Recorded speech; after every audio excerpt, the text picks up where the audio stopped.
Hello, I'm CG Yin. This is a quick video to show how to use Generative Upscale in Photoshop. After starting Photoshop, we can go to File folder. I have an image. I drag and drop into Photoshop to open the image. Let me check the size. We can go to Image and Image Size to find out it is in 1000 pixel in width. Now I go to upscale it. We can go to image and generative upscale, and then we can press OK to use it. And then we can go to output. We can find the scale. We can use 2 times, and also we can use 4 times. So we can upscale to 4000 in width. Now we can press upscale and wait a moment.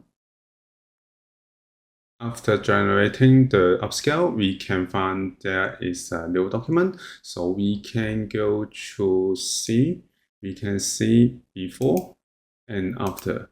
So let me check the size. I press Ctrl-Alt-I. We can find that the dimension is in 4000 in width. So this is how we can use generative upscale in Photoshop. Thank you for watching this video. Hope this helped.